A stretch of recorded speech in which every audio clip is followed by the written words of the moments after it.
Magluto na tayo mga gagayam. Our ulam for today is pepper soup na chicken feet. Instead of pigtail or beef tail, pwede naman tayong magluto ng chicken feet at lutuin natin na pepper soup. At ito ang mga ingredients niya: ginger, garlic, and then onions.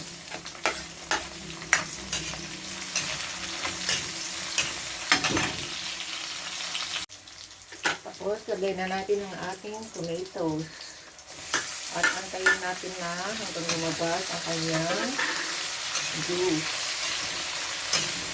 Mas masarap kasi pag hayaan natin lumabas yung kanyang katas, yung kanyang juice. Ayan, lumabas ng kanyang katas at nadurog ng kamatis. Kaya ilagay na natin ang ating chicken feet. Alam nyo ba, ang chicken feet ay mataas sa collagen. Kaya huwag nyo isnabin yung chicken feet. Well, bukod sa masarap na, mataas pa sa collagen na nagpapapigil sa ating pagtanda. Yung ating mga kulubot ay pinipigil niya. Lalo na sa mga wrinkles, sa mukha.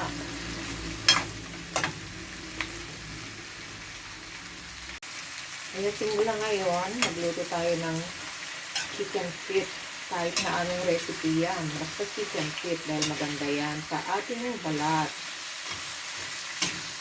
Okay, halu-haluin natin ito. Pag nawala na yung kanyang tubig, ilagay na natin sa pressure cooker. Palambutin natin sa pressure cooker. Ilagyan muna natin ng konting patis. Yan.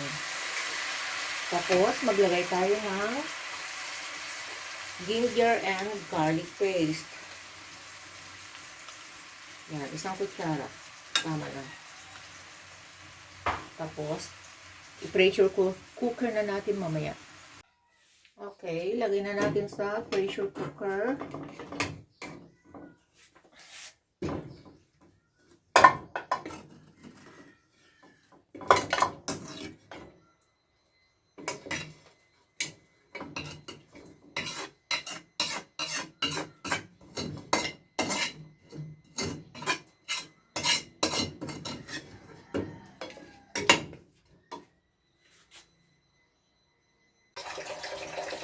Lagyan natin ng tubig. Ayan.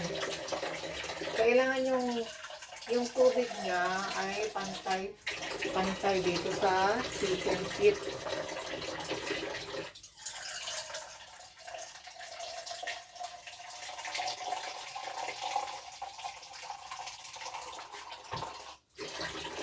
Ayan, pantay yung tubig sa chicken feet para mamaya pagluto na yung malambot na yung chicken feet, kapaunti na yung kanyang sabaw.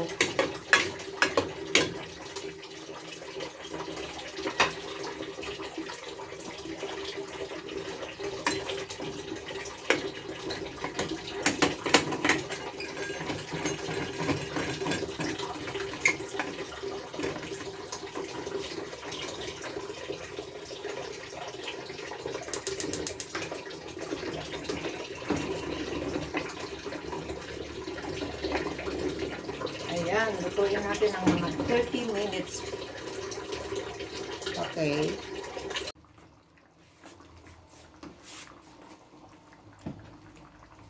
Okay, luto na siya. Hindi ko na naipakita na nilagyan ko ng tomato sauce kasi may kausap ako kanina sa phone.